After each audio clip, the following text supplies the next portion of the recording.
The night was calm, the streets were quiet, and nothing appeared unusual in the suburban neighborhood. Families were inside their homes, children were asleep, and the air carried the stillness of safety. But in the span of a few short minutes, everything would change forever. A brutal murder was about to unfold, and what made it even more shocking was that every moment of it was caught on camera. This was not a case of whispers or speculation. This was undeniable footage that captured the horror as it happened. The crime shocked the community, shattered families, and left investigators racing to understand why such a violent act had taken place in what was considered a safe area. The story begins with a seemingly ordinary evening. The victim, a young man named Daniel, had just returned home from work. He lived in a modest house on a corner lot, and nothing about his life suggested danger. He was known in the neighborhood as polite, hardworking, and friendly. Daniel was often seen mowing his lawn, helping an elderly neighbor carry groceries, and greeting people with a smile. His life was quiet, his circle of friends was small, and his routine rarely changed. Yet that very routine would play a role in what happened next, because someone was watching him. Someone was waiting for the perfect moment to strike. What is particularly chilling about this case is that security cameras had recently been installed in several houses around the neighborhood due to a rise in petty thefts. No one imagined these cameras would capture a scene of violence so horrifying. Around 10:45 p.m., Daniel parked his car in the driveway as he always did. He stepped out, stretched briefly, and locked the car doors. But what he did not know was that two figures were already lurking in the shadows across the street. The footage shows them emerging slowly, their faces obscured by hooded sweatshirts. One carried what appeared to be a blunt object, while the other concealed something metallic that investigators later confirmed was a knife. At first, the men walked calmly toward Daniel, as if trying to appear casual in case anyone was watching. Daniel looked up, noticing them approach. The cameras captured his confused expression as he took a step back toward his front door. But before he could reach safety, the two attackers rushed at him. The struggle began instantly, right there in his driveway under the glow of a single street lamp. Daniel tried to fight them off, his hands swinging defensively, but the assailants were relentless. Neighbors later described hearing faint shouts, but many dismissed them as late-night arguments, something not uncommon in any neighborhood. What none of them realized was that a man was being murdered only feet away from their own homes. The footage is brutal. The first attacker struck Daniel with the blunt object, knocking him to the ground. The second then lunged forward with the knife, delivering multiple blows. Daniel fought desperately, pushing himself against the car and trying to get up, but his strength was fading quickly. The most haunting part of the video is his attempt to call out for help, his voice breaking in fear and pain. Within moments, the attackers overpowered him. They continued the assault even after it was clear he could no longer defend himself. Then, as suddenly as it had started, it ended.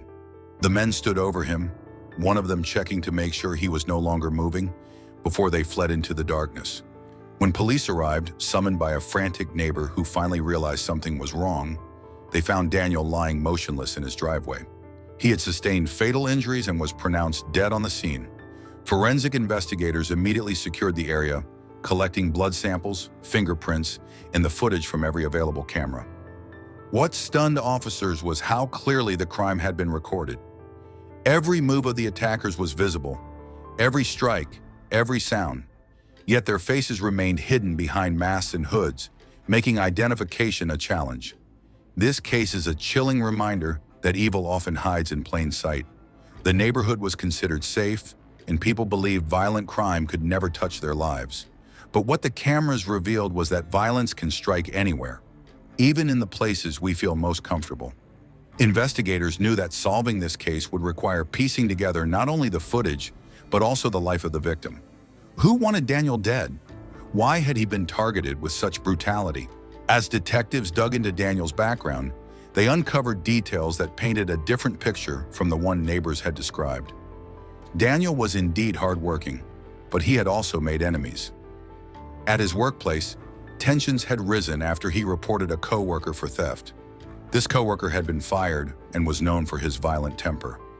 Investigators quickly considered him a person of interest, but as they compared his physical build to the attackers in the footage, they realized there were discrepancies. The man was taller and bulkier than either of the masked figures.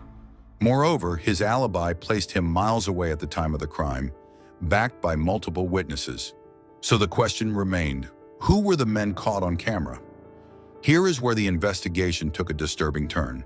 Detectives noticed that Daniel had withdrawn large amounts of cash from his bank account in the weeks leading up to his death.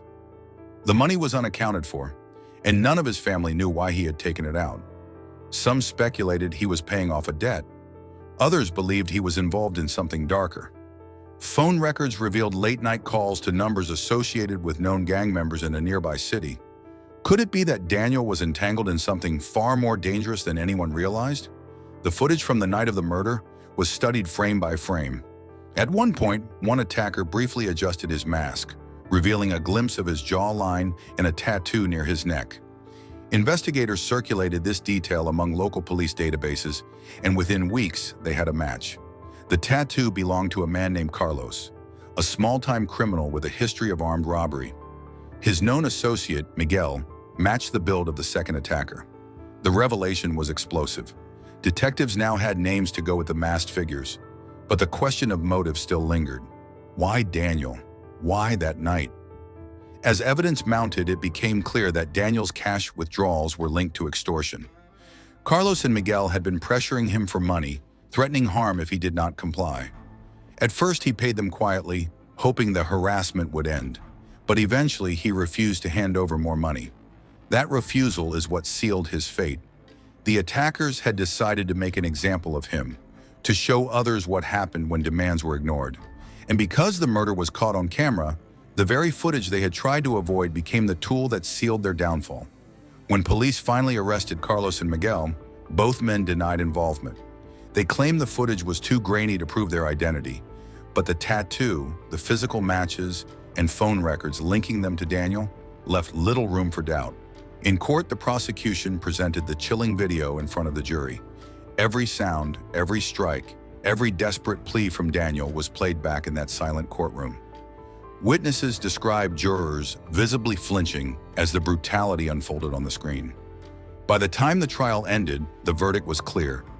Both men were convicted of first-degree murder and sentenced to life in prison without the possibility of parole. The neighborhood where the crime occurred has never fully recovered. Residents say they still feel uneasy walking near the house where Daniel was killed. Some families moved away, unable to forget the horror of that night. Others installed more cameras, convinced that the only way to feel safe is to constantly watch their surroundings. The footage that shocked them also served as a grim reminder that violence can erupt anywhere, and sometimes the only witness is a lens mounted on a wall. This case forces us to ask difficult questions about safety and the hidden threats that may exist even in our own communities. It shows us how one decision, one refusal to comply with criminals, can lead to unimaginable tragedy. It also reveals the power of technology in modern crime solving. Without those cameras, the killers might never have been identified, and justice might never have been served. The footage that was once a source of horror ultimately became the key piece of evidence that brought closure to a grieving family. Think about this for a moment. If those cameras had not been installed, what would have happened? Would Daniel's killers still be walking free? Would the crime have been dismissed as unsolvable? Technology is not always a comfort, but in this case, it was the silent witness that refused to look away. In the end, the story of Daniel's murder is one of brutality, justice, and the uncomfortable truth that safety is never guaranteed. His life was taken in the place he should have felt most secure, yet his death sparked a deeper understanding of how fragile that sense of security truly is. The cameras that caught his final moments did not save him, but they ensured his killers could not hide.